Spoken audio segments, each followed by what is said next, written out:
Bismillah.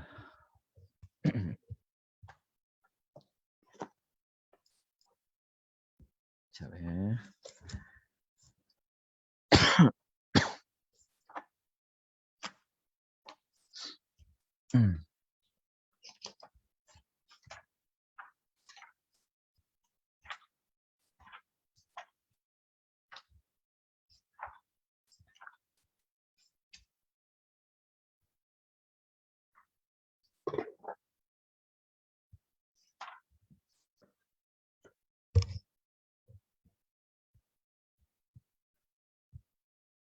Bismillahirrahmanirrahim. Alhamdulillahi Rabbil Alamin.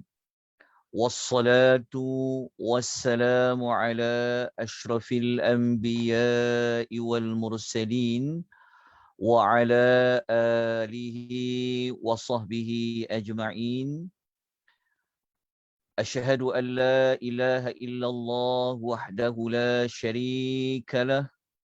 وأشهد أن محمدا عبده ورسوله اللهم صل وسلم على نبينا محمد وعلى آله وصحبه ومن تبعهم بإحسان إلى يوم الدين أما بعد.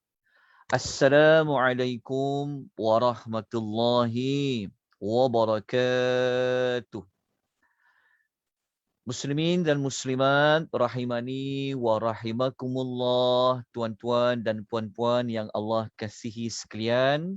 Alhamdulillah, kita bersyukur sebanyak-banyaknya kepada Allah Subhanahu wa taala pada malam ini kita dapat bertemu sekali lagi seperti mana yang telah kita rancangkan.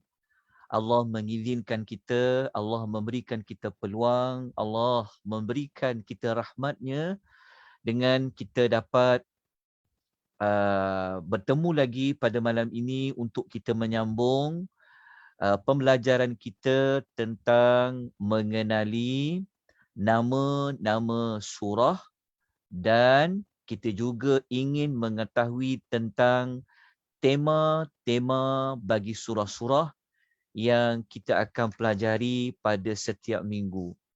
Malam ni insya-Allah seperti yang telah kita maklumkan pada minggu lepas, bahawasanya malam ni kita akan memberi tumpuan kepada dua surah. Surah yang pertama adalah Suratul Al-Hujurat, surah nombor 49 di dalam susunan Al-Quranul Karim. Dalam Al-Quran, susunan surah ke-49 itu adalah Suratul Al-Hujurat. Kemudian surah yang kedua insya-Allah kita akan meneruskan dengan surah yang ke-50, iaitu surah Qaf. Surah Al-Hujurat dengan surah Qaf ini, kedua-dua surah ini ia berada pada juzuk yang ke-26. Kalau sesiapa yang ada Quran terjemahan, tuan-tuan dan puan boleh buka Quran terjemahan. Kalau ingin melihat surah Hujurat, ia berada pada muka surat 515. Kalau surah Qaf, ia terletak pada muka surat 518. Untuk rujukan pembelajaran kita pada malam ini, nota bagi suratul Hujurat, kita menggunakan nota yang telah diberikan pada minggu lepas. Yang mana pada minggu lepas, kita telah membicarakan tentang surah Muhammad. Maka pada nota surah Muhammad itu, terdapat bersamaan dengannya nota bagi surah Muhammad. Untuk surah Qaf, alhamdulillah telah diedarkan kepada tuan-tuan dan puan-puan. Bagi sesiapa yang ingin mendapatkan nota tersebut, sila rujuk di ruangan chat. Kalau di dalam Zoom, kalau di FB Akademi Tadabbur, tuan-tuan boleh lihat di bahagian komen. tekan saja dekat Google Drive tersebut, link tersebut, maka akan jumpa nota yang kita akan gunakan pada malam ini. Jadi nota ni sebenarnya hanyalah sebagai panduan untuk memudahkan kita belajar. Bukanlah nota yang disediakan itu mengandungi maklumat yang lengkap. Baik, kita terus dengan suratul Hujurat. Okay, sebelum itu, saya mahu maklum balas pada tuan-tuan dan puan-puan, suara saya adakah boleh didengari dengan jelas? Boleh dengar dengan jelas ke suara saya? Boleh Ustaz. Boleh. Jelas. Alhamdulillah, syukur pada Allah. Sekejap, saya tengok dekat bahagian chat ya. Okey, alhamdulillah. Okey, kita terus ke surah Hujurat. Okey. Surah Al-Hujurat. Kejap ya, saya ambil satu kitab rujukan. Sekejap. Okey. Surah Hujurat, nama bagi Al-Hujurat itu adalah bilik-bilik. Al-Hujurat dia merujuk kepada bilik-bilik. Okey. Bilik-bilik siapa? Siapa yang berada di dalam bilik tersebut? Kenapa diletakkan dengan nama bilik-bilik? Okey. Bilik-bilik di sini sebenarnya adalah merujuk kepada bilik-bilik yang didiami oleh para isteri Nabi sallallahu alaihi wasallam. Maknanya bilik-bilik di sini dimaksudkan adalah bilik-bilik Ummul Mukminin radhiyallahu anhun. Baik, kita lihat kepada kenapa surah dinamakan sebagai bilik-bilik. Okay, seperti saya sebutkan tadi, tapi kita lihat rujukan yang muktabar, rujukan utama ketika mana kita mempelajari tentang nama-nama surah ini. Okey. Kalau kita rujuk dalam kitab Asma'u Suwaril Quran, okey, karangan Profesor Dr. Fahad bin Abdul Rahman, seperti gambar yang kita boleh dapat lihat di bahagian bawah itu. Okey, dalam kitab ini merupakan kajian tentang nama-nama surah. Beliau mengatakan kenapa surah tu namanya bilik-bilik, kerana terdapat kisah orang yang memanggil Nabi sallallahu alaihi wasallam, okey, dari luar bilik-bilik baginda sallallahu alaihi wasallam dengan suara yang tinggi. Jadi daripada penerangan Profesor Dr. Fahad ini menyebutkan bahawa dalam bilik, maksudnya salah satu bilik lah. Okey, Nabi SAW berada di dalam itu, ada orang panggil daripada luar supaya Nabi ni keluar. Orang panggil Nabi daripada luar dengan suara yang sangat tinggi. Sedangkan Nabi berada di dalam bilik tersebut, orang tu berada di luar bilik. Jadi isunya sekarang dia ada kaitan dengan orang dalam bilik, orang di luar daripada bilik. Kenapa tak dikatakan rumah? Kerana kalau kita belajar sejarah, kita ketahui bahawa Nabi SAW ini ia tidak seperti rumah kita. Rumah kita bertingkat-tingkat. Nabi SAW ni bilik, dia rumah, tapi rumah yang tidak seperti rumah yang mewah dan sebagainya. Jadi waktu Nabi berehat, berada di dalam bilik, di antara bilik-bilik salah seorang isteri Nabi SAW, maka ada orang memanggil Muhammad daripada luar rumah dengan suara yang tinggi, sedangkan Nabi berada di dalam, orang tu berada di luar. Okey, kita dah dapat sedikit maklumat kenapa surah tu dinamakan bilik-bilik. Rupanya dikaitkan dengan Rasulullah SAW yang berada di dalam bilik tersebut ada orang memanggil Nabi SAW daripada luar. Okey. Ayat yang kita nak rujuk tentang isu panggil Nabi ni ada. Ayat dia kalau di dalam surah Al-Hujurat kita boleh jumpa pada ayat ini. Kita akan jumpa pada nama surah tu sendiri dekat ayat nombor 4. Ada kan dalam nota kan? Kalau kita baca pada ayat yang keempat suratul Hujurat, ayat keempat inilah yang mengandungi terletaknya perkataan Al-Hujurat.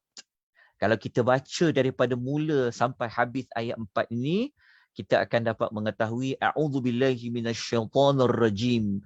Innal ladzina yunadunaka min wara'il hujurat. Sesungguhnya orang-orang yang memanggil engkau. Okey, yunadunaka, ka ni kalau kita tengok dekat ka kat sini merujuk kepada Nabi sallallahu alaihi wasallam. Ada orang, bukan seorang lah, ramai, mereka memanggil Nabi min, dari, wara'il hujurat, daripada luar bilik-bilik. Al-Hujurat kat sinilah diambil menjadi kepada nama surah Al-Hujurat, bilik-bilik. Okey. Yang mana Allah mengatakan mereka yang ramai tu yang memanggil Nabi daripada luar bilik-bilik Nabi tadi, Allah mengatakan aksaruhum la ya'qilun. Kebanyakan mereka tu dia tidak mengerti. Tengok, Allah tak kata pun mereka tu mereka ni dalam bahasa yang kasar, tapi Tuhan kata kebanyakan mereka ni tidak mengerti. La yaqilun, tidak berakal. Maksudnya mereka ni sebenarnya tak tahu adab macam mana mereka nak panggil Nabi sallallahu alaihi wasallam. Kan mereka patut buat apa kalau nak bertemu dengan Nabi, ketika mana Nabi nak berada, ketika Nabi berada bersama dengan isteri-isteri baginda sallallahu alaihi wasallam. Okey, jadi kita dah temui ayat mana yang ada menyebut tentang bilik-bilik ini. Okey.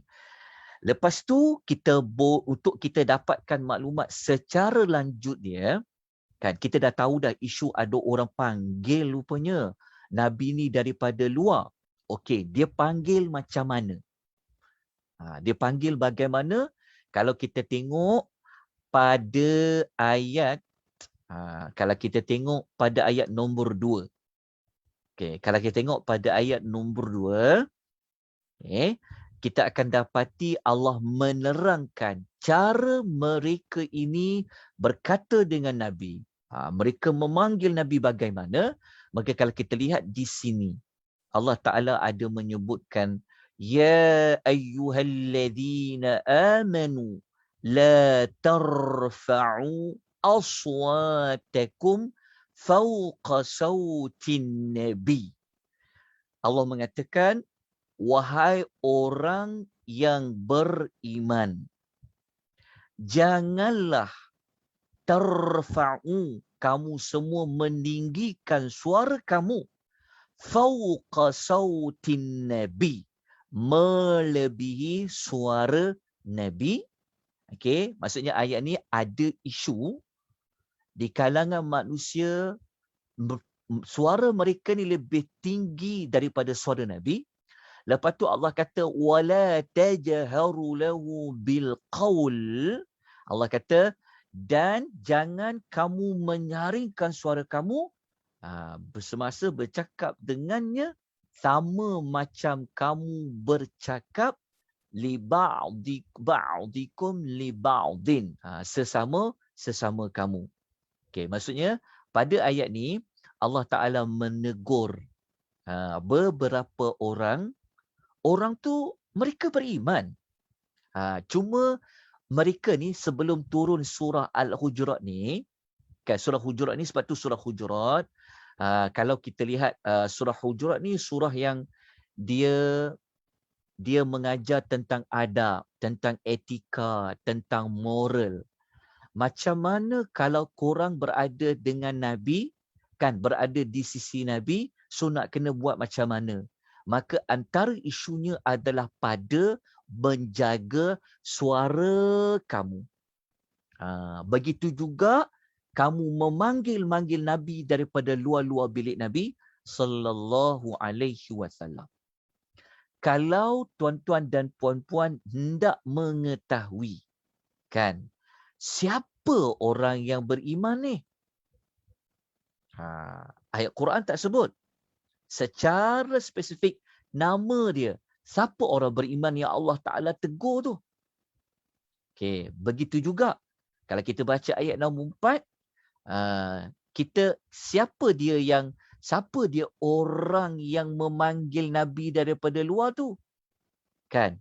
Persoalan, siapa dia yang panggil Nabi? Dari sudut konteks maksud ayat ni kita boleh fahamlah setelah kita mendengar penerangan. Tapi kita nak tahu lebih lanjut lagi, kan? Nak bagi faham lagi ayat ni, kan? Siapa mereka yang Allah Ta'ala tegur tadi kalau cakap dengan Nabi, jangan sama macam korang cakap dengan kawan-kawan korang. Kalau cakap kawan kita boleh tengking orang tu ke, betul tak? Kita boleh, kan? Tapi dengan Nabi tak sama. Okey, lepas tu siapa pula yang panggil Nabi sallallahu alaihi wasallam daripada luar-luar bilik Nabi ni?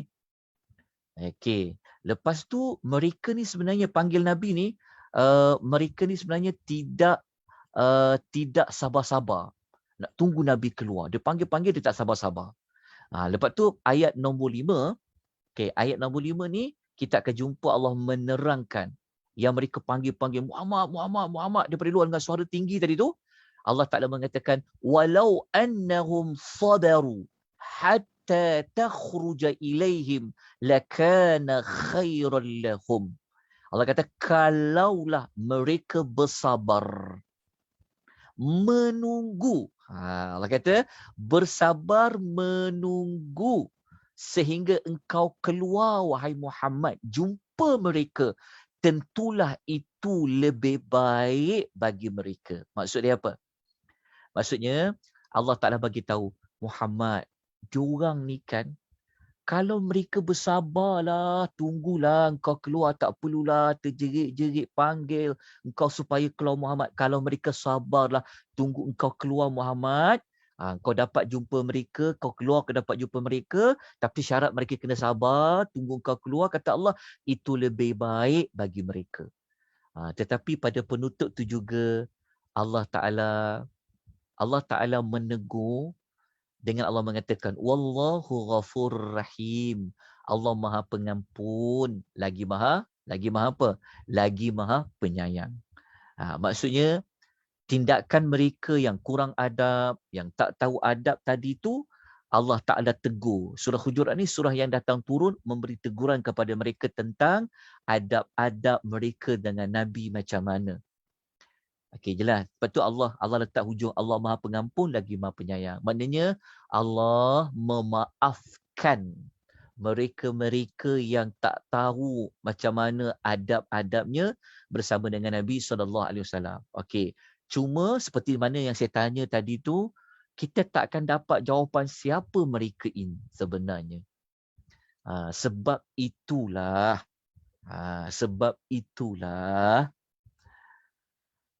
dibuat satu kelas pada tiap-tiap hari Jumaat jam 3 petang belajar tentang sebab turun ayat. Petang tadi dah buat dah, kan, jam 3 petang. Sebab apa? Sebab kalau kita nak memahami ayat ini dengan lebih lengkap, nak faham siapa dia yang Allah Ta'ala tegur tadi tu, siapa dia yang panggil-panggil dari luar tadi tu, kenapa tak sabar-sabar tu? Maklumat itu tuan-tuan akan dapat jika belajar sebab ayat ni turun. Maksudnya ayat ni turun sebab siapa? Daripada ayat 1 sampai ayat ke-5 kan. Sebab apa? Peristiwa apa sampai turunnya surah Hujurat ni? Sebab tu kena menghadiri kelas belajar sebab turun ayat.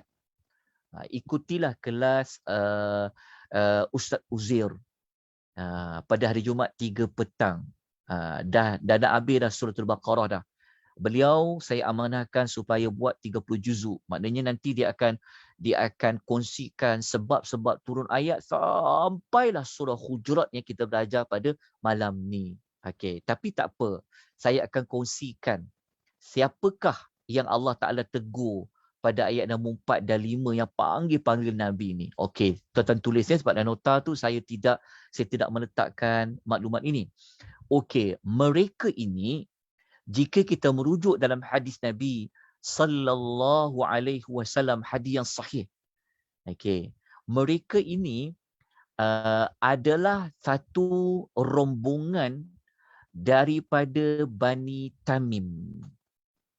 Ada satu rombongan ada satu kumpulan daripada Bani Tamim.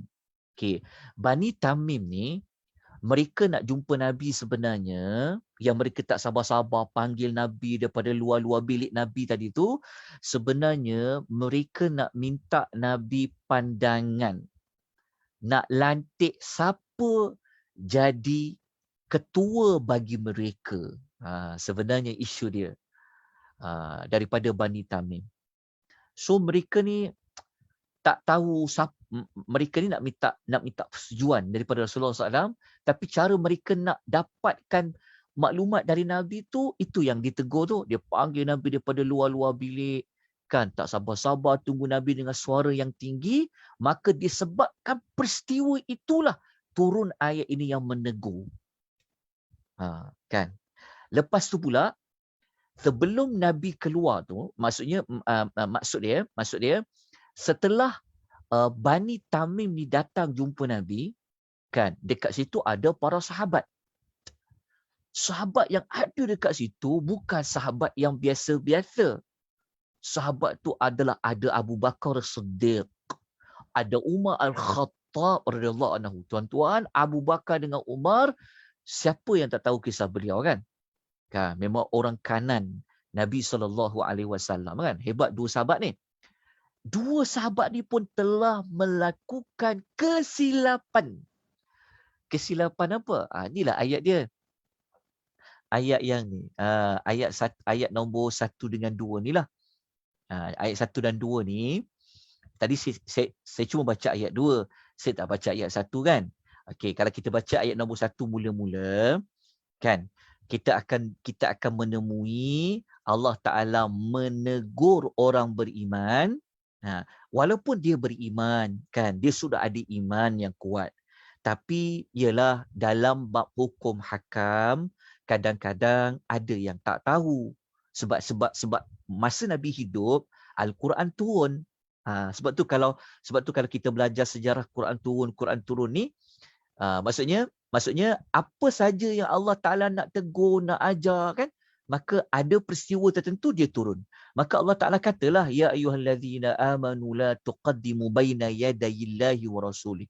Allah kata, wahai orang-orang beriman. Maknanya Allah kata, kalau korang semua beriman, janganlah kamu mendahului Allah dan mendahului Rasulnya, dan bertakwalah kamu kepada Allah. Sesungguhnya Allah Maha mendengar lagi Maha mengetahui. Allah bagi tahu masa ayat ni turun, Allah Ta'ala tegur para sahabat. Allah kata, korang semua kalau betul beriman, jangan korang mendahului Allah dan Rasul. Kita pun mungkin tak tahu apa yang mereka telah dahului Allah dan Rasul.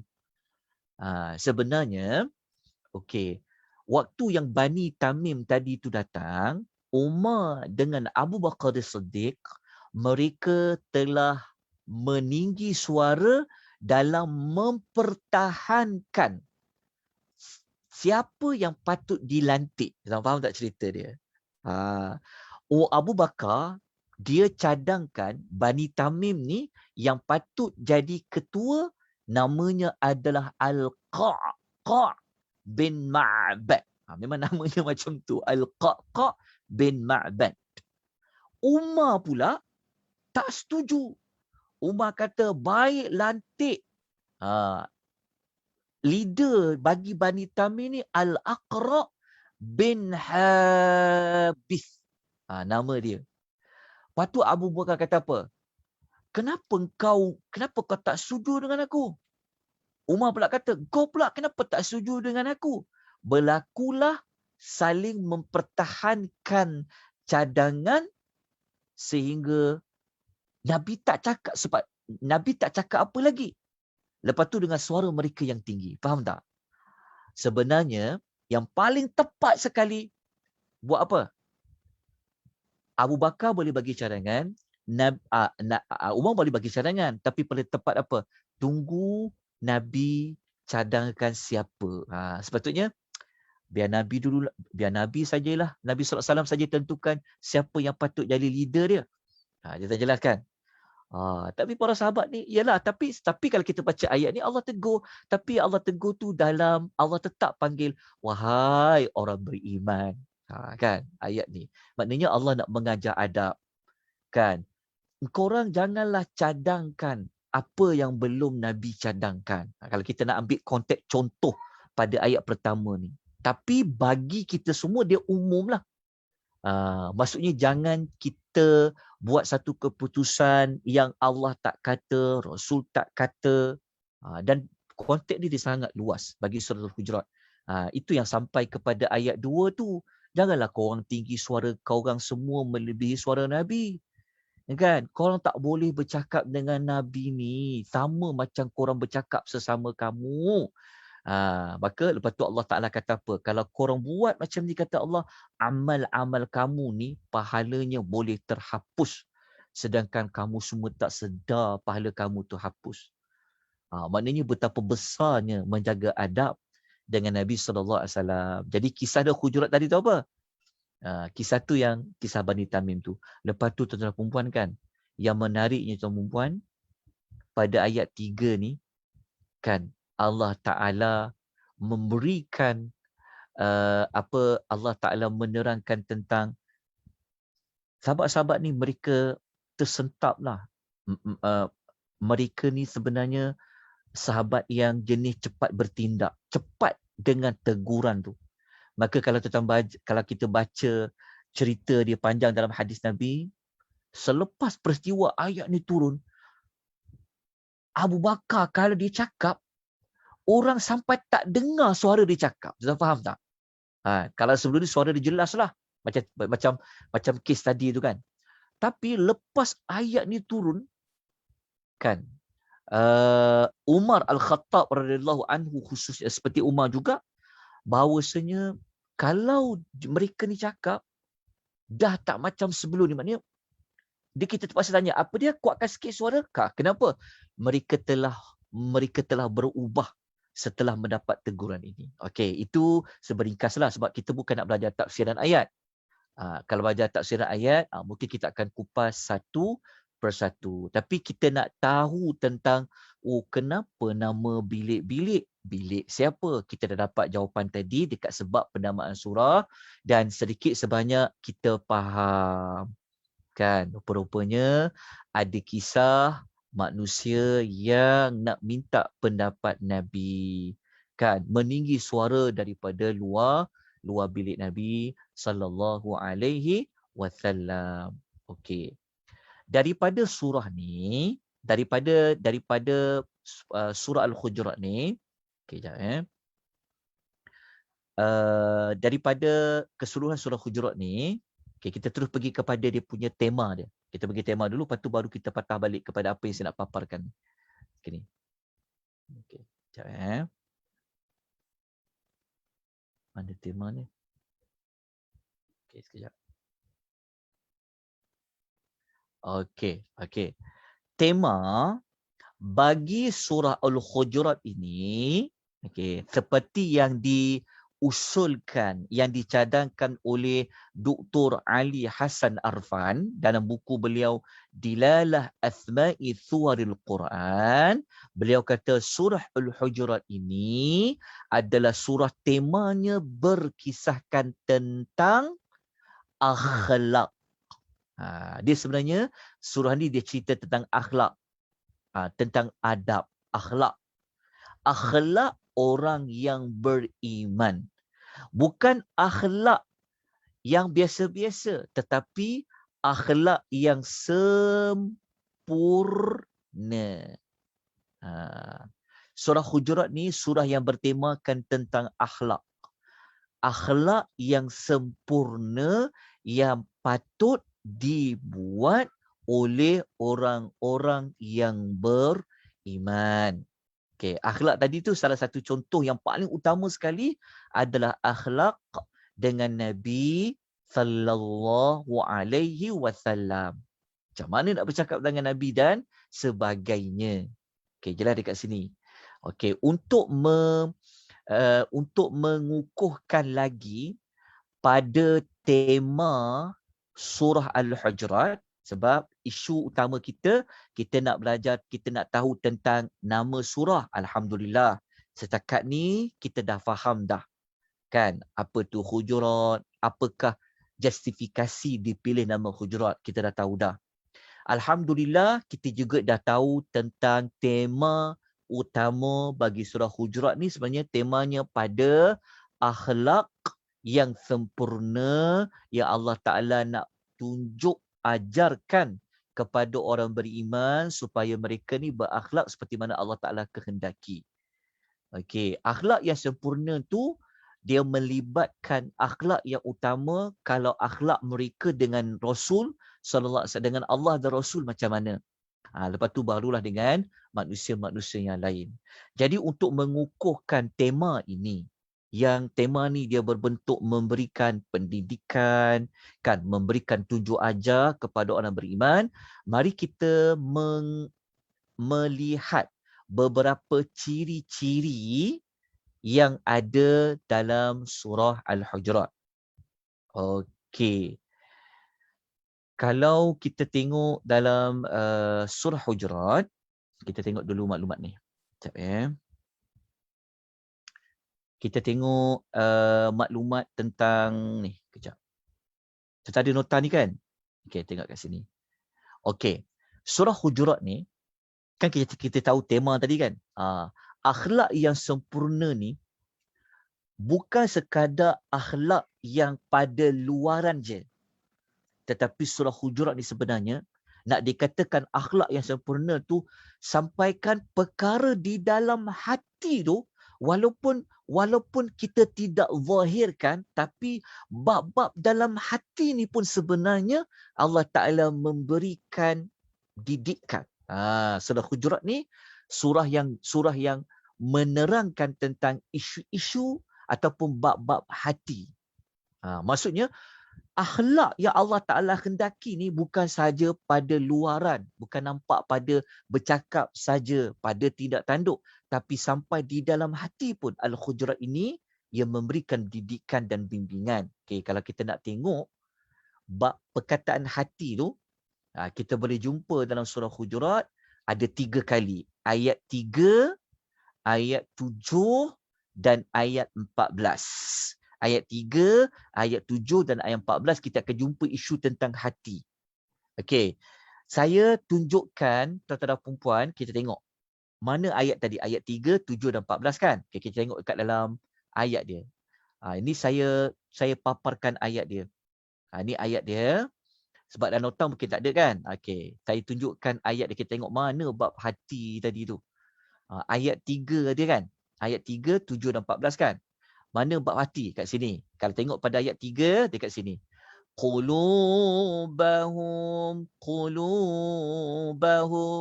Qulubahum maksudnya hati-hati mereka. Tu pasal hati.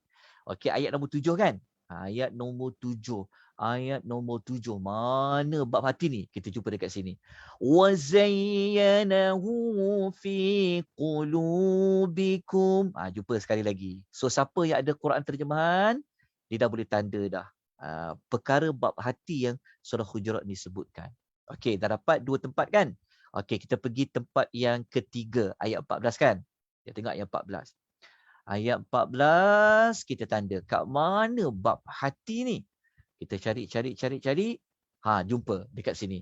Walamma yadkhulil imanu fi qulubikum. Jumpa dekat sini. Hati-hati kamu, hati-hati mereka.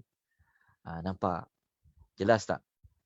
Maksud dia kita dah tahu tema tadi. Kan? Tapi kita nak gali lagi tengok. Surah Hujurat ni bukan sekadar mengajar akhlak luaran semata-mata, tetapi sampaikan dia mengajar bab-bab dalam hati ni pun surah Hujurat memberikan penerangan. Maknanya besarnya surah Hujurat ni. Tapi jarang orang duk baca surah Hujurat ni. Orang kita pula kalau surah-surah yang jarang dengar, kalau ada kelas kadang-kadang tak semualah. Setakat dapatan saya sepanjang membimbing kelas-kelas tadabbur ni, kalau surah-surah popular, orang ramai nak ikut. Kan? Ramai nak ikut tu, dia ramailah dia nak ikut macam Suratul Mulk ke, Kahfi ke, Yasin ke, Sajadah. Sebab dia jadi bacaan rutin.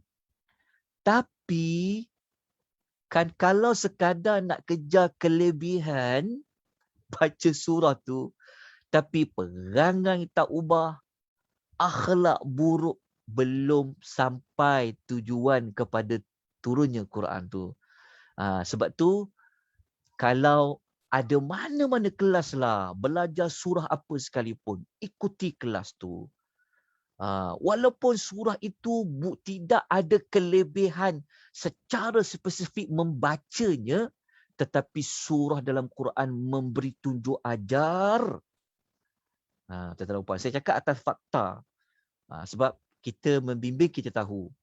Ramai orang akan pergi belajar kat mana. Kalau bawa surah ni, kadang-kadang kurang sambutan dia. Wallahu alam. Tapi kalau tuan-tuan nak belajar tentang adab, nak belajar tentang akhlak, gunakan surah Al-Hujurat. Sampai bab dalam hati pun Allah Ta'ala akan memberikan tunjuk ajar dia.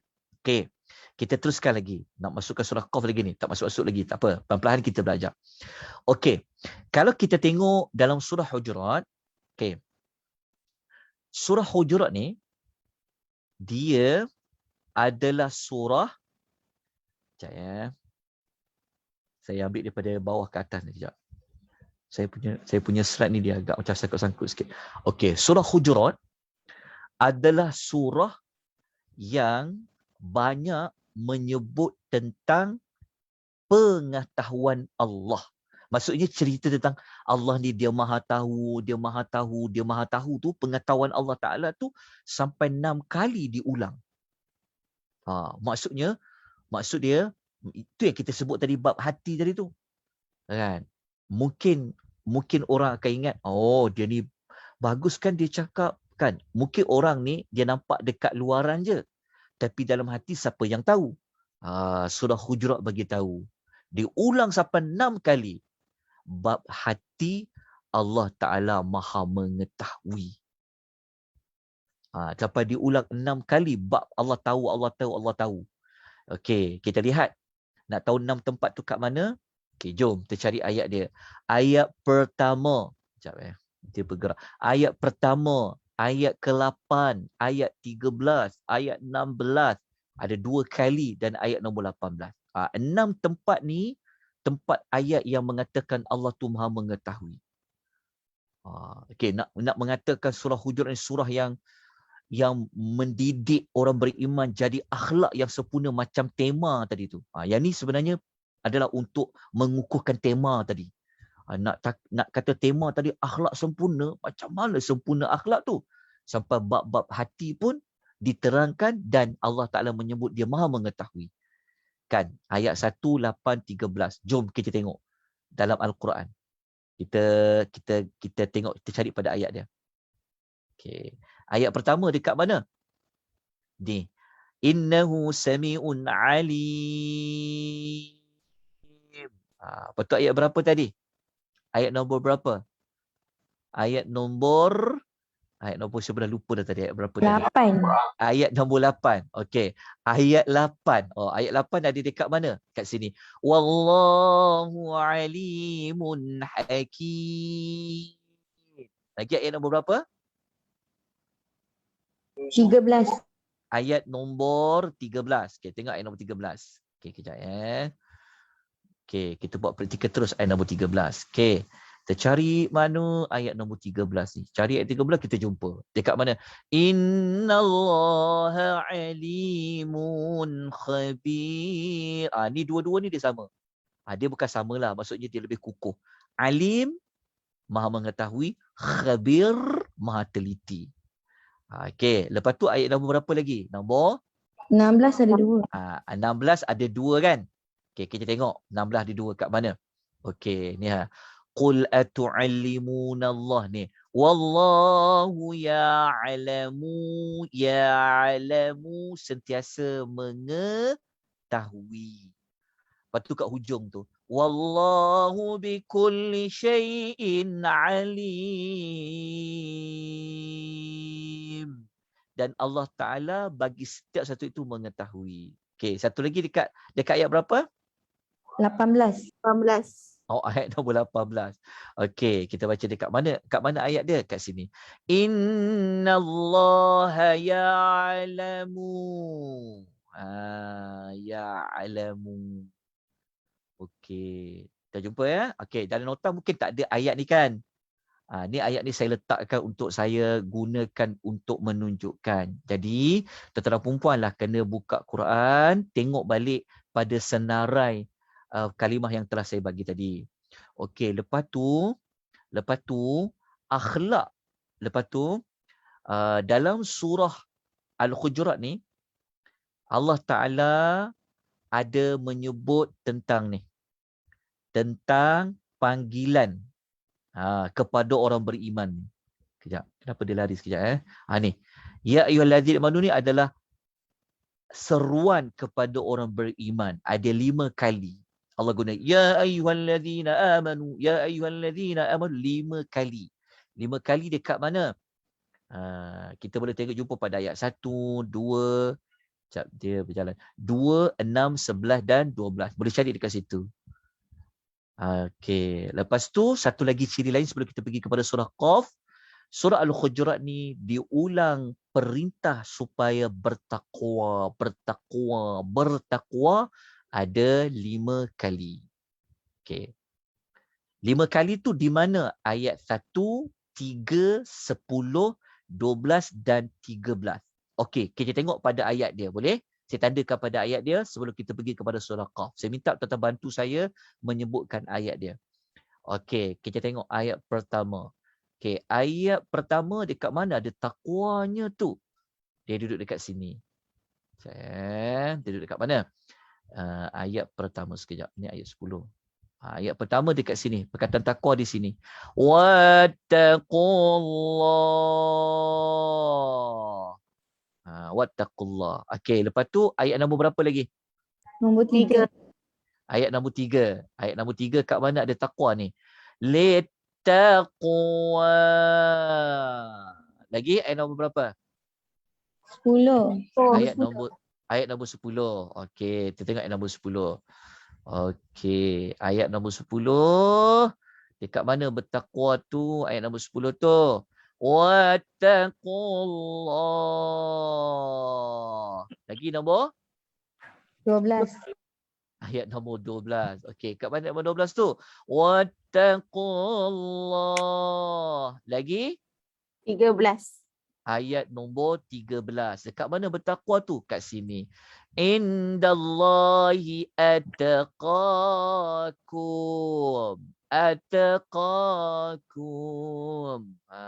Lepas tu pada ayat nombor? Tak ada dah.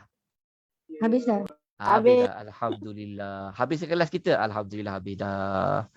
Okey, syukur pada Allah. Okey, itulah sebahagian kupasan ringkas bagi mengukuhkan tema surah Al-Hujurat. Alhamdulillah, malam ni kita selesai mempelajari tentang nama surah Hujurat dan juga tema bagi surah Al-Hujurat. Jadi kita terus pergi kepada surah Qaf.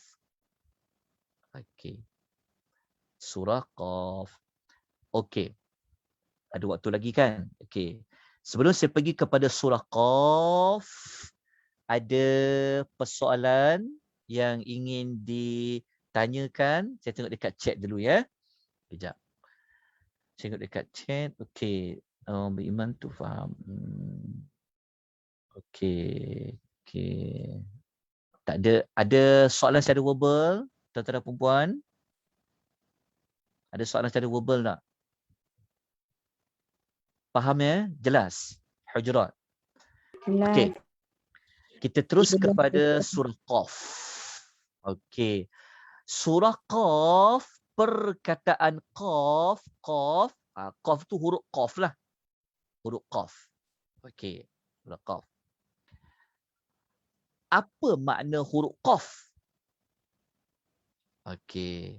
Huruf Qaf ni, tentang Qaf ni kan, kita gunakan maklumat yang saya paparkan ni sama seperti kita bincang nama surah Taha. Kalau kita masih ingat lagi waktu kita belajar surah Taha dulu, kita telah terangkan apa makna Ta, huruf Ta dengan huruf Ha. Taha. Tapi surah Qaf dia guna satu huruf abjad saja. Dia guna huruf Qaf. Okey. Apa makna Qaf itu? Okey. Kita kalau kita baca kajian para ulama tentang nama-nama surah ni, kita boleh dapati dalam dua pecahan dia dan dua bahagian. Okey. Bahagian yang pertama, okey, huruf Qaf ni dia adalah huruf abjad lah. Ni pendapat yang paling selamat sekali. Jadi tuan-tuan kena tengok balik yang rakaman untuk surah Qaf saya telah terangkan. Dia mudahnya begini je. Mana-mana surah. Dalam Quran ada 29 surah yang dia mula dengan huruf-huruf abjad. Huruf alif ada, lam ada, mim dan sebagainya. Okey, pendapat yang paling selamat kita pegang, okey, adalah kalau ditanya apa makna Qaf? Kita kata Qaf merupakan salah satu daripada huruf-huruf abjad. Itu pendapat yang paling tepat dan selamat untuk kita jawab. Sebab apa? Sebab memanglah Qaf huruf abjad. Itu pendapat yang selamat untuk kita jawab. Okey. Kalau ditanya lagi, tak kalah tak ada makna dekat huruf Qaf tu. Okey, para ulama mereka mencari jawapan. Cari jawapan kenapa Allah guna huruf Qaf kat situ? Kan, kenapa Qaf? Okey.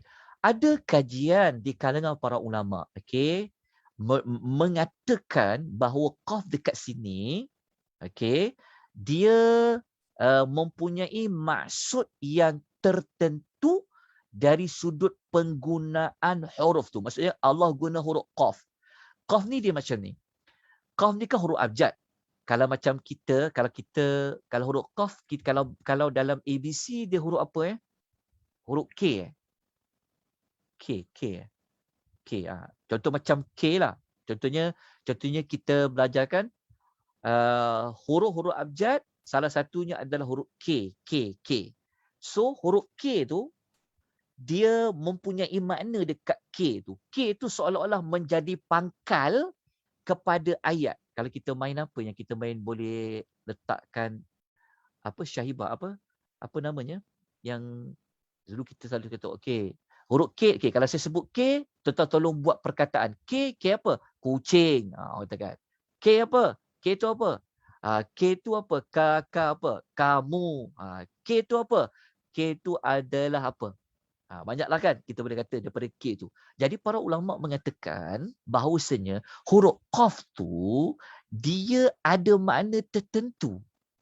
Daripada huruf Qaf tu dia ada makna, dia ada macam ada kalimah dia. Macam kita kata tadi, K tu apa? K tu maknanya kucing. Sebab K, contoh. Okey. Para ulama kata qaf tu dia ada makna tertentu. Ini adalah pendapat yang kedua. Okey, kata. Okey, makna dia apa? Okay, kita tengok. Okey. Pendapat pertama, seperti yang saya sebut tadi tu, kenapa surah tu dinamakan dengan surah Qaf? Okey, kerana surah ini adalah penjelasan pertama ya.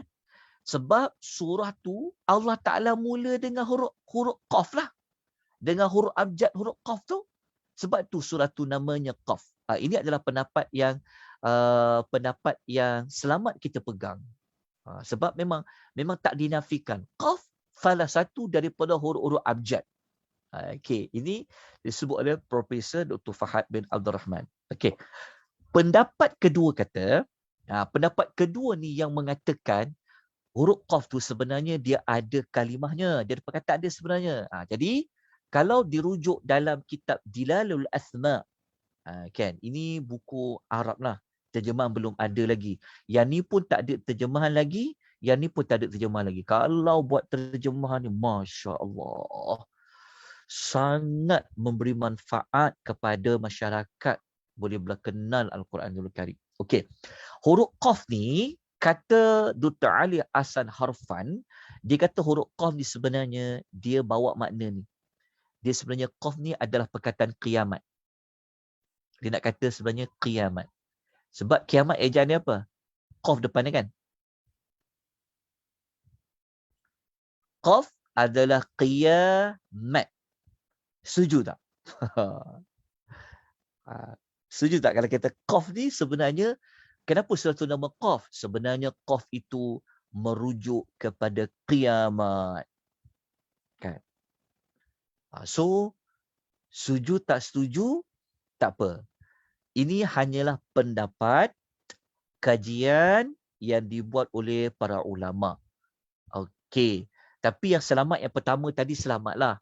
Tapi hakikatnya, apa makna Qaf itu sudah pastilah Allah Ta'ala saja yang tahu. Qaf tu nak kata apa? Sebab kalau kita kata kiamat, boleh juga nanti orang kata, Qaf tu bukan kiamat je. Boleh kata kudrat, kekuasaan Allah, boleh juga. Sebab tu saya sebenarnya banyak pendapat. Cuma saya tak nak bawa semua pendapat tu.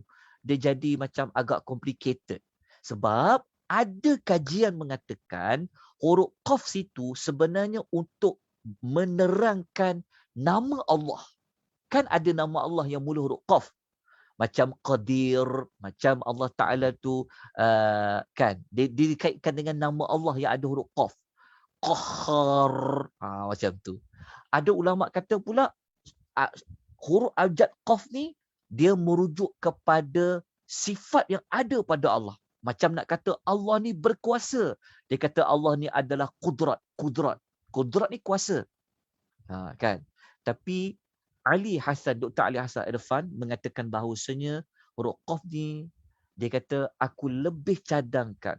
Qaf ni sebenarnya dia nak merujuk kepada isu kiamat. Okey.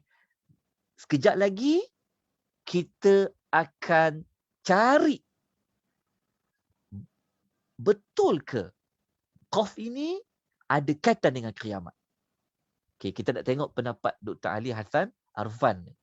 Okey, tapi kita dapatlah kan antara, maksudnya sudut pandang yang kedua. Okey, ini adalah pendapat kajian di para ulama. Benar ataupun tidak benar hanya Allah Ta'ala saja yang tahu. Sebab tu kita tak boleh juga pegang secara muktamad. Tapi kalau pendapat pertama tadi memang selamatlah kita pegang. Yang ni kita boleh guna untuk bagi hujah lah yang ni. Yang ni memang itu jawapan yang paling selamat lah. Tapi yang pendapat kedua ni, ini hanyalah dapatan kajian para ulama. Boleh jadi benar, boleh jadi salah. Sebab tu dalam kita menuntut ilmu, kita tidak boleh ekstrim kepada mana-mana pendapat. Tapi kita kena mengetahui macam mana pendapat itu boleh jadi pendapat. Macam mana dia boleh berpendapat seperti itu. So malam ni kita akan cari jawapan dia. Okey. kita nak tengok di mana sumber kepada sebut qaf tu. Kalau kita baca dekat ayat pertama, kita jumpalah. Bismillahirrahmanirrahim. Qaf. Kita jumpa dah qaf kan? Inilah menjadi kepada nama surah tu. Ini pendapat pertama kata. Okey. Selesai lah. Okey. Sekarang ni, kita nak tengok pendapat yang kata qaf ni merujuk kepada kiamat. Qaf merujuk kepada qiyamat. Sebab tu dalam perkataan Al-Quran kiamat ni, dia bukan kaf. Dia bukan kaf. Dia qaf. Lepas tu kalau kita sebut kiamat ni, kita kena sebut qiyamat. Qiyamat, tebalkan. Qiyamat, hari qiyamat. Bukan hari kiamat. Tak apalah.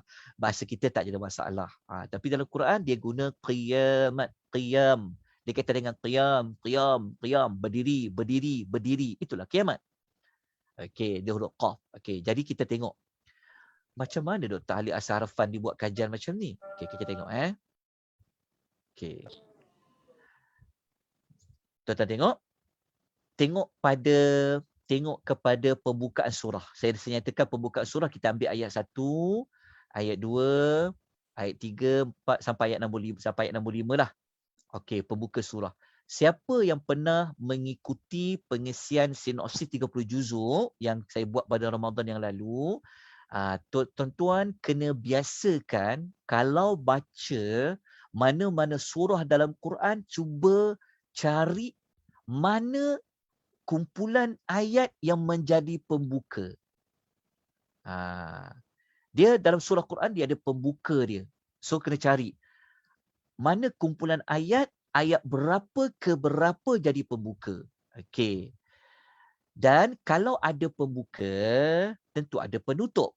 Maka kita tengok nanti dekat nota tu, kita akan jumpa tentang penutup surah. Penutup surah.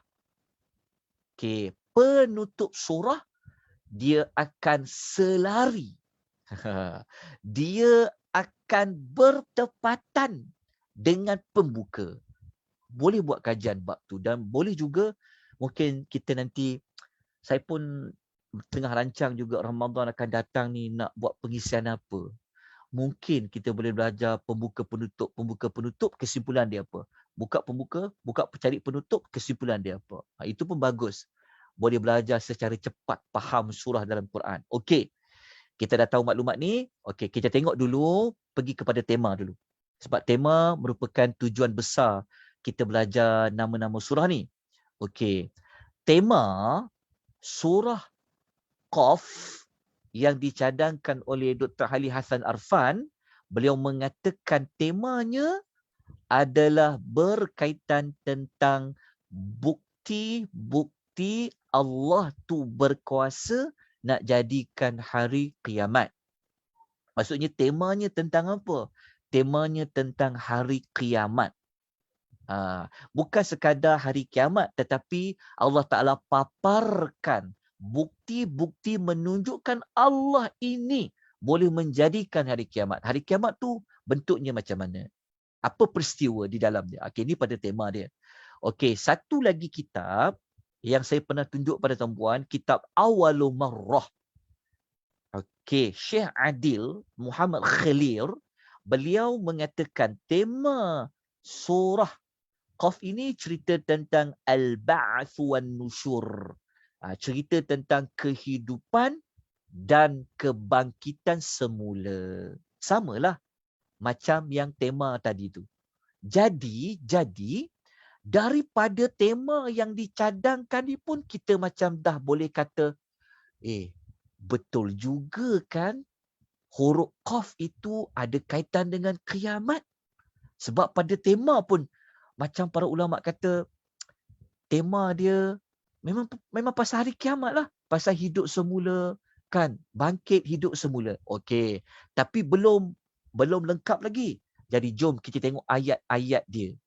Jadi ayat dia mudah je. Kita tengok pada pembuka dan penutup. Okey, waktu kita tengok pada ayat-ayat dalam surah Qaf, pada pembuka dengan penutup, Sebab surah Qaf ni rasanya dia ada 45 ayat je. Ayat dia pendek-pendek je. 45 ayat kan? Okey. Kita tengok. Ayat pertama Allah sebut tentang Quran. A'udzubillahi minasyaitonirrajim. Qaf wal Quran Majid. Okey, demi Quran yang mulia. Ayat nombor 2, Allah Taala cerita tentang mereka ni hairan. Kenapa Rasul ni daripada manusia? Lepas tu mereka kata ajaib, ajaib, ajaib, pelik bin ajaib. Dia kata, oh, Rasul Allah Ta'ala ni dia manusia ke? Okay, itu permulaan ayat.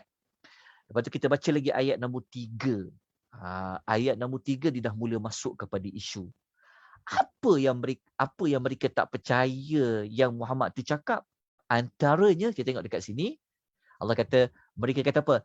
Idza mitna wa kunna turaban dzalika raj'un ba'id. Ayat 3 ni pembuka pun Allah dah sebut isu apa dekat surah Qaf ni. Tengok pada pembuka dia. Jadi waktu kita baca ayat 3 Allah kata apa? Mereka ni kan, mereka kata, adakah setelah kita mati dah jadi tanah? Maksudnya mereka tak percaya. Ya ke kalau kita mati dah jadi tanah, dah hancur tu, kita boleh hidup semula? Mereka kata apa? Zalika raj'un ba'id. Mereka kata, tak betul tu, mustahil lah kalau badan-badan kita dah hancur, tulang-tulang dah hancur jadi tanah. Mustahil. Mereka kata, itu benda yang ba'id, benda yang sangat jauh tu. Sangat jauh tu maksudnya, tak betul lah tu. Okey, nampak? Jadi mereka pertikaikan isu tentang hidup semula. Okey, lepas tu Allah Ta'ala bagi tahu. Allah nak kata apa? Qad alimna ma tanqusul ardu minhum wa indana kitabun hafiz. Allah bagi tahu apa? Allah bagi tahu kami tahu apa yang dimakan oleh bumi sedikit demi sedikit daripada mereka. Oh, kalau kita baca ayat ni tuan-puan, tersentap kita. Kita ni nanti kalau kita mati, tanah akan makan daging tangan kita, daging tubuh badan kita. Kita bukan macam para nabi. Para nabi memang jasad mereka tidak disentuh, tidak dimakan oleh tanah sama sekali. Memang Allah Ta'ala telah haramkan tanah-tanah bumi ni memakan tubuh badan para nabi. Tapi kita orang biasa ni, amalnya tak banyak, dosanya banyak, kan? Tentu daging-daging kita, tubuh badan kita ni akan dimakan oleh bumi. Sebab tu Allah bagi tahu. Allah kata kami tahu tanah mana yang makan daging-daging mereka. Maksudnya Allah nak kata, sebab mereka kata, mana boleh cantum balik semula, badan-badan kita jadi tanah semua ni kan, dah hancur. Allah kata kami tahu tanah tu macam mana, apa yang dia makan. Tu Allah bagi tahu. Maksudnya masih lagi tentang hari kiamat. Lepas tu kalau kita baca ayat nombor 5, kan, Allah mengatakan bal kadzabu bil haqq lamma ja'ahum fahum fi amrin marij. Bahkan mereka mendustakan kebenaran apabila ia sampai kepada mereka. Okey, itu tentang hari kiamat tadi. Okey, untuk ringkaskan, jom kita tengok pada penutup dia. Pasal kiamat juga ke? Buka pada penutup, memang jelas nampak surah Qaf ini membicarakan tentang hari kiamat. Kita ambil 4 ayat hujung. Ayat hujung surah Qaf ni, kita dapati ayat 42, 43, Allah kata, Yawma yasma'u sayhata bilhaq, dhalika yawmul khuruj. Allah kata, pada hari mereka mendengar satu tiupan sangkakala yang benar, masa tu mereka akan keluar dari kubur. Okey, kalau kita tengok perkataan keluar dari kubur ni, isu apa ni? Isu apa tu? Mendengar sangkakala tu isu apa? Tentulah isu hari kiamat. Keluar dari kubur memanglah nanti nak hidup semula. Kan? Lepas tu Allah kata inna nahnu nuhyi wa numitu wa ilainal masir. Allah kata sesungguhnya kami menghidupkan dan mematikan dan kepada kamilah tempat kembali. Allah kata tempat kembali pasal kiamat juga. Lepas tu buka pada ayat 44, Allah mengatakan yauma tashaqqaqul ardu anhum sira'a dzalika hasyrun alaina yasir. Allah kata pada hari bumi terbelah untuk mereka segera keluar darinya. Lepas tu Allah Ta'ala kata apa? Dzalika hasyrun yasir. Allah kata itulah hari perhimpunan. Maknanya pasal apa ni? Oh, pasal hari kiamat. Jadi, berdasarkan pembuka dengan penutup bagi surah Qaf, tambah lagi kalau tengok dekat tengah-tengah lah, kita dapati betul tak apa yang diusulkan oleh Dr. Ali Hassan Arfan, Qaf tadi ada kaitan dengan kiamat.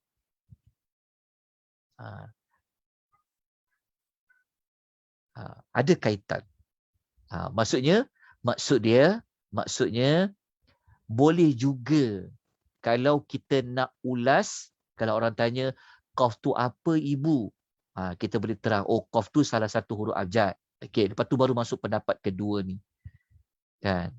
Kalau tanya apa bukti, kita boleh kata Qaf tu sebenarnya bermaksud kiamat. Kita boleh presentkan bentuk-bentuk ayat. Sebenarnya bukan pembuka penutup je. Memang semua ayat tu pasal kiamat. Tu je mudah dia. Okey. Sekarang kita nak pergi kepada maklumat lanjut. Okey, dari sudut nama tema alhamdulillah mudah je nak faham tentang surah Qaf. Okey, sekarang kita nak cari pula maklumat ni. Dan nota ada tak maklumat ni? Ada kan? Sebelum kita tutup. Okey, begini.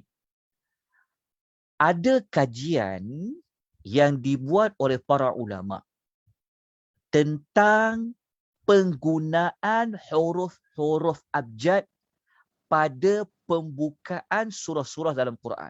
Okay, contohnya, saya nukilkan apa kata Al-Imamu As-Suyuti. Imam Suyuti dalam kitab Al-Itqan. Al-Itqan. Kitab Itqan ni salah satu kitab ulumul Quran. Ni kalau orang belajar, kalau orang nak kenal Al-Quran tu macam mana, ilmu-ilmu dalam Quran ni, cari kitab ni. Al-Itqan. Dalam gambar tu saya dah tunjukkan. Ada terjemahan dia. Terjemahan pun dah ada. Imam Suyuti. Okay, Imam Suyuti, okay, ketika dia kata macam ni. Dia kata, jika suatu surah itu dimulakan dengan huruf-huruf abjad yang tertentu, maka huruf-huruf yang dipakai dalam surah tersebut akan didominasikan oleh huruf-huruf abjad tersebut. Faham tak maksud dia yang saya warna hijaukan ni? Okay, Imam Suyuti kata apa? Dia kata kalau Quran tu guna huruf alif lam mim, dalam surah tu ada banyak guna huruf alif, huruf lam, huruf mim. Dia kata soalannya seperti itu. Maka dia buat contoh. Dia kata contoh surah Yunus, dia kata. Surah Yunus mula dengan huruf alif, lam dengan ra. Maka surah tersebut banyak guna huruf alif, lam dengan ra. Sampaikan dia kata boleh dikira ada sebanyak 200 kali dan lebih. Tak faham tak maksudnya? Maksudnya ini kajian para ulama. Cuma saya tak boleh nak secara peribadi, sebab saya pun belum sempat lagi untuk meneliti maklumat ini bagi ke-29 surah. Yasin, Shad, saya belum lagi. Tapi surah Qaf saya akan tunjukkan bukti pada tuan-tuan perempuan. Seperti mana kata Imam Suyuti ni. Imam Suyuti ni dia cakap, kalau huruf dalam Quran tu dia mula dengan huruf abjad, maka ayat-ayat dalam tu akan banyak guna huruf-huruf abjad tersebut. Dia buat contoh dalam surah Yunus. Okey. Ini pendapat yang dikatakan oleh beliau. Okey, sekarang kita nak tengok surah Qaf. Okey, surah Qaf. Tuan-tuan dapatkan ayat ni kan? Okey, saya minta tuan-tuan salin. Salin maksud dia, dalam surah Qaf, kajian para ulama, mereka mengatakan dalam surah Qaf itu ayat-ayatnya banyak guna huruf Qaf. Banyak guna huruf Qaf. Pendapat ini boleh ditemui oleh Al-Imam Ibn Al-Qayyim. Al-Imam Ibn Al-Qayyim Al-Jawziyah, beliau sebut dalam kitab Bada'i' Al-Fawaid, dia kata surah Qaf ni kan, ayat dia banyak guna huruf Qaf sehingga jumlahnya ada 57 kali. Dalam nota saya tak warnakan dengan kuning kan? Tak nampak kosong kan? Okey, jadi mari kita tengok malam ni. Ini sebagai penutup dia. Kita nak bincangkan. Okey, ini maklumat tambahan ya. Maklumat utama kita dah tahu dah belajar. Nama dan tema, alhamdulillah. Ini maklumat tambahan. Sekadar nak berkongsi. Okey, tetapi maklumat ni macam ni. Tetapi maklumat Imam Suyuti ni, okey saya tak dapat macam peribadi hantar saya sendiri, saya tidaklah boleh kata 100% apa yang Imam Suyuti ni sebut adalah benar. Bukan benar tu maknanya bukan saya kata, bukan saya tak setuju dengan Imam Suyuti. Tapi saya sendiri belum sempat untuk mencari jawapan Imam Suyuti ni. Sebab kalau kita belajar, kita tak boleh hanya jumpa pendapat ni, terus kita terima. Kalau orang awam mungkin tak apa sebab kita bergantung pada ulama. Tapi seperti saya yang ada sedikit kemampuan, sebab saya memang latar belakang saya tafsir dan hadis, Quran dan sunnah. Memang saya punya spesialis saya dalam bab tu. Jadi saya secara peribadi saya belum sempat lagi nak tengok surah Al-Baqarah, ada alif huruf alif lam mim, sebelum lagi. Tapi kita boleh bersandar kepada pendapat ulama ni. Tapi dekat surah Qaf saya dah jumpa. Memang saya cari sendirilah 57 tempat tu. Okey, kita tengok contoh Kita tengok contoh. Okey, para ulama rajin mereka. Maknanya kita dapati Allah Taala ni maha kaya. Ilmu Allah Taala sesangat luas. Kan? Allah Taala tak pernah ada satu perkara pun yang Allah letakkan dalam Quran dia tidak ada makna, dia sia-sia. Waktu para ulama cari jawapan dia. Okey, begini. Surah Qaf ni, tengok ada huruf Qaf kat mana ni. Tuan-tuan ada nota kan? Ada ayat ni kan? Saya dah bagi siap-siap kan? Tuan-tuan tanda Ada. je. Ada. Okey, tengok. Dekat ayat pertama ada Qaf wal Quran. Quran ni kan huruf Qaf. Wal Quran ada huruf Qaf. Lepas tu dekat ayat nombor 2 dia ada dekat faqaqa. La. Lepas tu ayat nombor 4 ada qad guna huruf qaf. Tanqusu guna huruf qaf. Termasuklah sampai ayat 5 bil haqq guna huruf qaf. Ayat nombor 6 ada fauqahum huruf qaf. Ayat nombor 7 ada wa alqaina qaf. Okey. Okey, ayat nombor 10 ada basiqatin. Ada qaf. Okey, tandakan. Cepat-cepat tanda di dalam Al-Quranul Karim. Sebenarnya tuan cari pun boleh sebenarnya. Okey. Buat je sebagai kerja rumah. Okey. Lepas tu kalau kita tengok pada ayat nombor 11 sampai ayat nombor 20, kita akan dapati dekat sini. Guna huruf qaf kat mana? Rezeki. Sebab tu rezeki ni kita sebut rizq. Rezeki, rizqan, ada huruf qaf. Termasuklah ayat nombor 12. Kadzabat qablahum qaum. Lepas tu termasuklah pada ayat nombor 14 ada qaum dan ada haqq. Lepas tu pada ayat nombor 15 ada bil khalq. Lepas tu khalqin. Baca ayat nombor 16 walaqad khalaqna. Maksudnya kalau huruf qaf kan banyak guna qalqalah kan, sebab salah satu huruf qalqalah kan. Manakala dia banyak bunyi huruf qalqalah jugalah. Kalau yang mati dia punya huruf tersebutlah ada tanda mati kan. Walaqad khalaqna qaf qad. Lepas tu dekat ayat nombor 17. Idh yatalaqqa al-mutalaqqiyan qa'id. Lepas tu ayat nombor 18. Ma yalfidhu min qaul raqibun atid bil haqqa. Jumpa kan? Kita mungkin kan tak ada masa kadang-kadang nak cari maklumat-maklumat macam ni. Kan? Mungkin kita tak perasan, kan? Kita tak tahu. Tapi Alhamdulillah malam ni Allah Ta'ala bagi ilmu pada kita daripada belajar nama surah. Rupanya banyak benda kita boleh dapatkan daripada nama surah yang kita belajar. Okay, kita tengok pada penghujung dia. Nanti tuan carilah ya. Nak baca semua nanti panjang pula. Kalau kita berada dalam bengkel, kalau duduk dalam bengkel, memang kita jumpa bersemuka, memang saya akan bantu. Tuan present, tunjukkan dekat mana. Okey. Jadi kata saiqa. Okey, semualah. Sampailah. Nanti cari di dalam Al-Quranul Karim, cari sampailah ayat nombor 45. Jumpa perkataan qaf kejap. Saya tunjuk kasih satu contoh ni. Lil muttaqin, muttaqin. Pun ada huruf qaf. Okay, jumpa banyak kan qaf kan? Nanti cari dalam Al-Quranul Karim dan notakan ada kan? Buat kerja rumah. Okey. Lepas tu tengok pada ayat antara 41 sampai 45. Kita jumpa perkataan qarib. Kita jumpa perkataan bil haqq. Kita jumpa perkataan tasyaqqa. Tasyaqqaqu. Ada dua lagi. Qaqa. Qaqu. Tasyaqqaqu. Lepas tu yaqulun dan bil Quran. Kira ada berapa? Okey, kalau ikut Ibnul Qayyim dia kata 57. Okey, tak apa. Yang paling penting kita nak dapat ulasan As-Suyuti tu kata. Okey.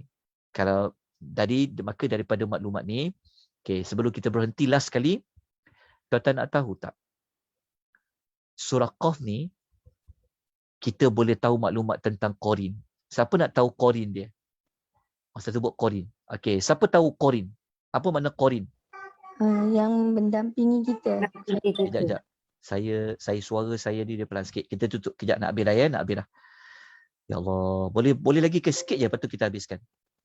Kita nak tengok pada Qarin. Okey. Qarin mendampingi kita. Okey, Qarin kita ada berapa jenis Qarin? Siapa tahu? 2. Qarin kita ada 2. Qarin pertama siapa dia? Malaikat Ustaz. Malaikat. Okey. Qarin kedua? Syaitan. Ya, syaitan. Betul. Malaikat. Malaikat tu malaikat siapa? Malaikat pencatat amal. Kau tanya, iya ke selama ni duk ingat Qarin tu yang jahat-jahat je? Tak. Ada Qarin di kalangan para malaikat. Kalau kata dalil dia, kita kata, buka surah Qaf. Buka surah Qaf. Okay, tengok surah Qaf. Saya tunjukkan Qarin ya. Okay, perhatikan baik-baik. Sebagai penutup kita pada malam ni. Okey, dekat mana ayat yang ada sebut Qarin tu? Okey, kejap. Kita tengok pada ayat ni. Okey, sebelum tu, sekejap. Ayat mana yang ada Qarin dekat sini dulu? Sekejap ya. Ayat ni kejap. Dia ada 2 Qarin dekat sini. Sekejap Okey, dekat sini. Kalau kita tengok dekat sini, ayat dekat sini. Sekejap, mana pula saya punya pen ni hilang. Pensel nak catat ni. Okey, ni. Dekat ayat ni jumpa tak ayat wa qala qarinuhu. Kat sini ada qarin. Ni qarin. Ni qarin yang pertama. Ni qarin. Qarin dekat sini siapa? Qarin kat sini. Cuba baca ayat dia. Malaikat. Ya. Yeah. Baca kat sini kan jumpa tak? Wa qala qarinu hadza ma ladayya atid. Kat sini malaikat. Lepas tu dicampak masuk api neraka. Lepas masuk neraka pula kat sini Allah kata. Qarin kedua. Qala qarinuhu. Ni qarin kedua. Qala qarinuhu. Berkatalah temannya, qarinnya. Qarin tu temanlah, pendamping kita. Dia akan kata, Rabbana ma anfaghaituhu walakin kana fi dhalalim ba'id. Qarin kat sini adalah syaitan. Kalau qarin kat sini siapa dia? Malaikat. Malaikat apa? Ayat sebelah tu ada terangkan. Inilah malaikat tu. Sekejap. Malaikat tu yang ni. Inilah kita jumpa qadin kita ni. Qadin kita yang selalu kita ikut kita pergi mana-mana. Malam ni pun dia ada juga. Tak pernah tak ada. Malaikat tu siapa? Inilah. إِذْ يَتَلَقَّى الْمُتَلَقِّيَانِ عَنِ الْيَمِينِ وَعَنِ الشِّمَالِ قَعِيدٌ. Ni.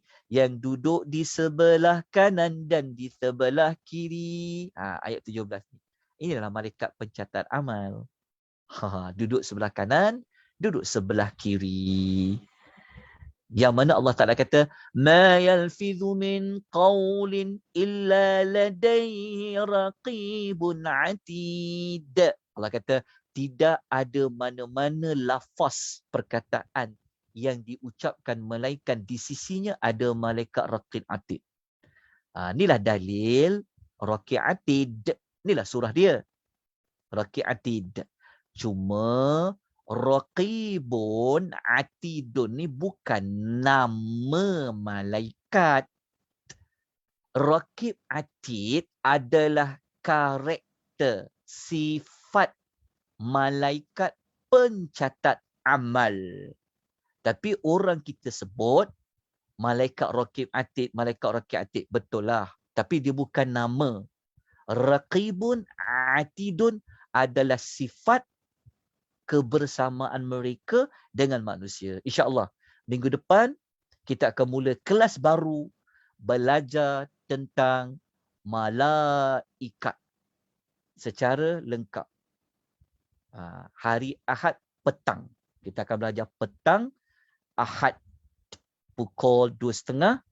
Kita akan belajar siri-siri tentang makhluk yang bersayap, antaranya Raqibun Atidun. Saya tengah update semua nota-nota yang saya pernah buat. Jadi insyaAllah nanti saya akan beri pada mula minggu depan.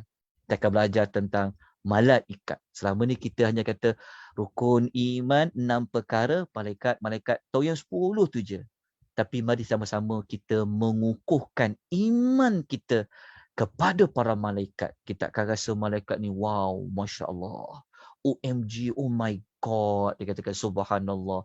Hebatnya malaikat ni. Nanti kita akan dapat kalau malaikat ni hebat, macam mana pencipta kepada malaikat. InsyaAllah nanti kita akan belajar bermula pada minggu depan hari Ahad. Kita nak lengkapkan modul dalam akademi. Kalau Ustaz Abdul Bukhari cerita pasal jin, maka lawan kepada jin tu adalah malaikat.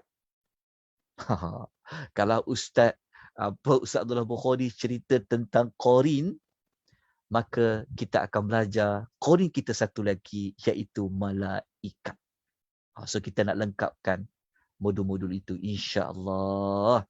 Okey, dah tamat dah. Syukur alhamdulillah dengan rahmat dan kasih sayang Allah Subhanahu wa taala. Okey, ada apa-apa pertanyaan sebelum kita tutup majlis kita pada malam ini? Ada apa-apa persoalan? Ada? Kalau tiada apa-apa persoalan, alhamdulillah, minggu depan kita sambung dengan 2 surah lagi. InsyaAllah. Minggu depan surah Az-Zariyat. Dengan surah apa minggu depan tu? Az-Zariyat dengan surah Tur. Az-Zariyat dengan surah Tur. InsyaAllah. Kita belajar pada minggu depan. Okey. Mohon maaf atas kekurangan, kelemahan pengisian pada malam ni, dan saya ambil masa yang lama juga pada malam ni kan. Dah sejam lebih dah. Mohon maaf ya. Semoga Allah memberi rahmat kepada kita. Allah memberkati majlis kita pada malam ni. Allah mencatat usaha kita yang sedikit pada malam ni sebagai salah satu amal-amal soleh. Jika ada kesempatan, pagi esok dijemput mengikuti tadabbur suratul Al-Kahfi. Kita akan ulas tentang wali Allah. Siapa nak jadi wali Allah, siapa nak ada karamat, besok kita akan bincangkan insya-Allah. Aqulu qouli hadza wa astaghfirullahal azim wa billahi taufiq wal hidayah. Wassalamualaikum warahmatullahi wabarakatuh. Terima kasih Ustaz.